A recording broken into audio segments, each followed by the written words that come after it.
Hey guys, so today is all about viral marketing.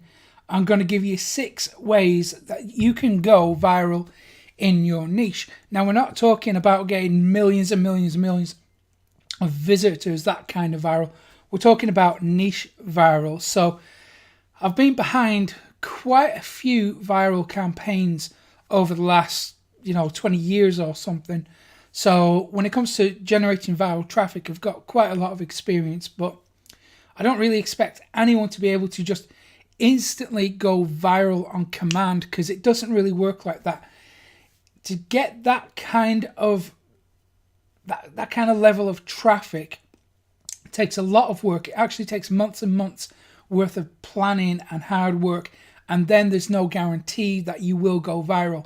So instead, what I'm going to give you is 6 ways, 6 steps that you can use to create a level of virality in your niche. I think that's a lot more realistic than just saying, oh yeah, do this, do that, and then you're going to get millions of visitors. It won't work like that. So let's be realistic. So I'm going to give you 6 ways that you can go viral in your niche. So the first one is to know your audience. And in particular, you need to know 2 things. So the first one that you need to know is your audience's aspirational group. And then you need to know the dissociative group. This sounds complicated, right? I'll make it really simple. So your aspirational group, that is the group that your audience aspires to belong to. The dissociative group is the group that they don't want to belong to, the group that they dislike.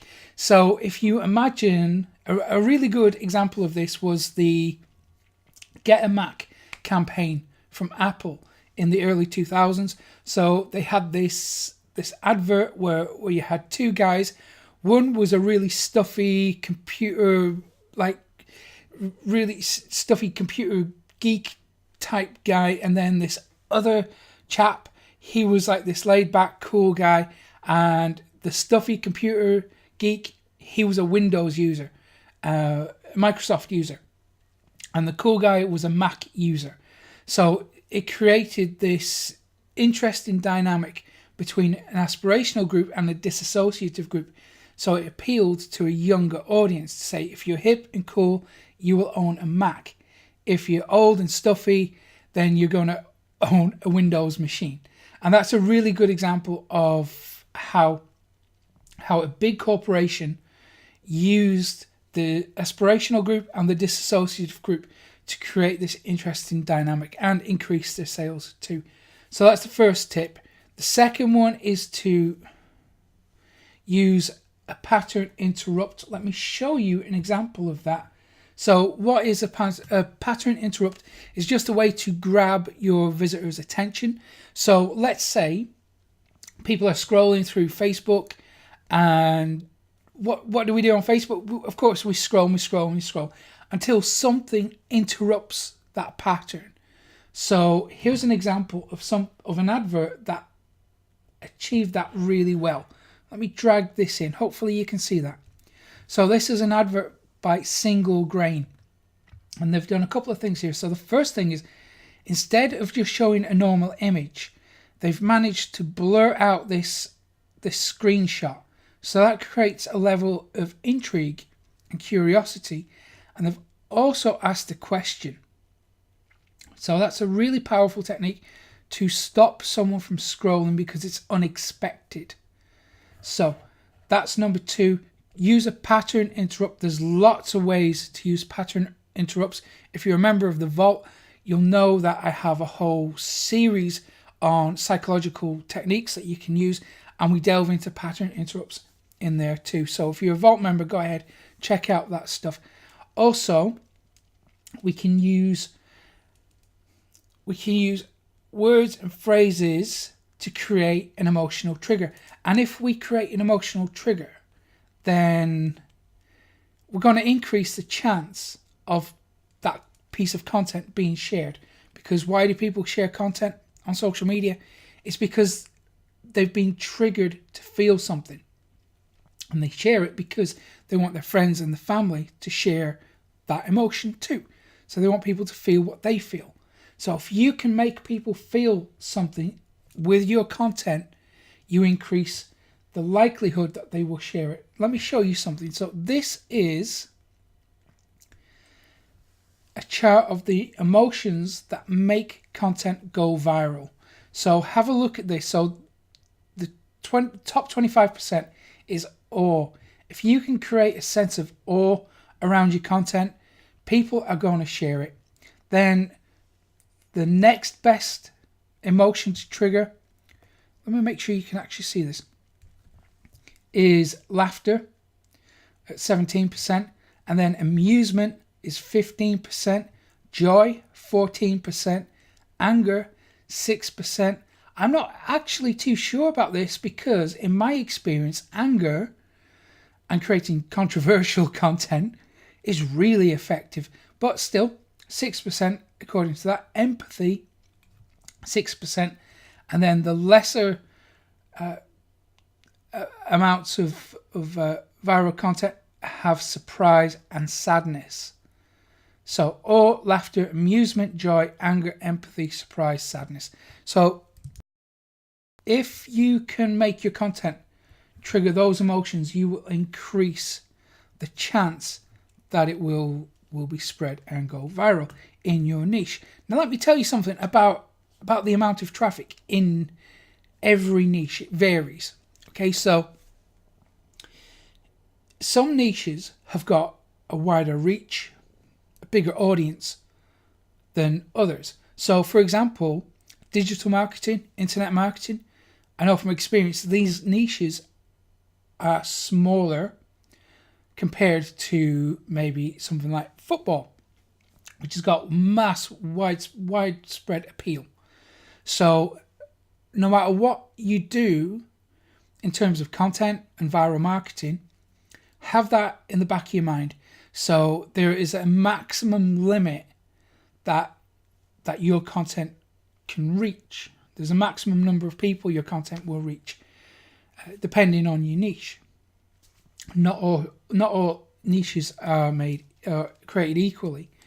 So with that in mind, the fourth tip, I think we're on 4, is if you can use video. If you can't use video, then use images.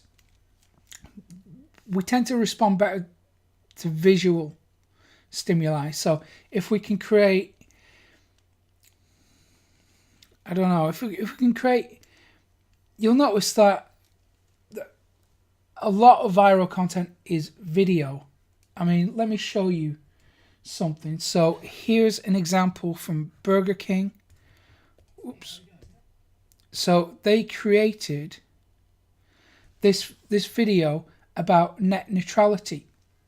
So it's a little bit old now, but it was still a really effective viral campaign from Burger King. So what they did was that they took a video, they took an issue, and then they created a video around that issue through the lens or through the perception of their business, and they made it relevant to their business.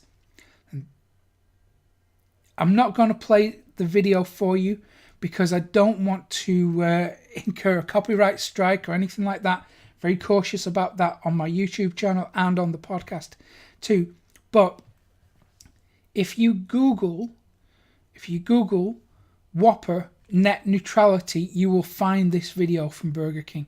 So that's a really effective way of engaging, capturing the imagination of their audience and promoting their message too.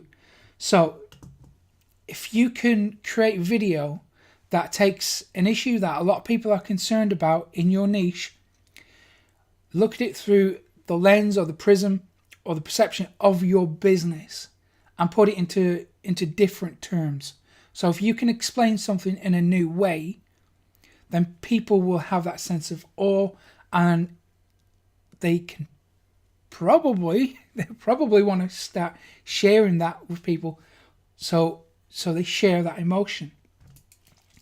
And of course, in order to do that, you have to make sure that the content is easy to share. Thankfully, if you're posting on Facebook or Twitter or YouTube, we have those tools already built in. We have share buttons. But if you're publishing on your blog, maybe you're using a WordPress blog, well, you want to go for some plugins. So go to wordpress.org, type in share buttons, and you're going to get a whole heap of free plugins that you can install on your website that will give you share buttons. So that will allow people to share your content across social media. And a lot of these are free. Some of them have got premium upgrades. I'm not going to recommend anyone in particular, but who knows, your theme, your WordPress theme itself might already have those share buttons installed by default. So if it doesn't have that, then go to the WordPress website, have a look at the free plugins and install them. So your content is easy to share. And then the 6th tip that I've got for you is to promote it to niche influencers. And this does not mean spamming them with your link. We want to avoid that. So how do we promote it to niche influencers? Well, just like anything else, we need to establish a connection with them first. The best way to do that is to get on their radar so they recognize your name. So comment on their blog posts, share their stuff on social media, tag them in things that you think they will be interested in that you have not created. So be of service, some level of service. And I don't mean work for free or any of that stuff. Just get on their radar, comment on their stuff, share their stuff, get them to recognize your name, and then they will be more receptive to your message because they'll recognize your name, they're warm to you. It's just like anything else. If we approach anyone cold, we're not going to really get a great response. But if we approach them warm them up a little bit, then we're going to increase the chances. So there are 6 steps that you can use to help your content go viral in your niche.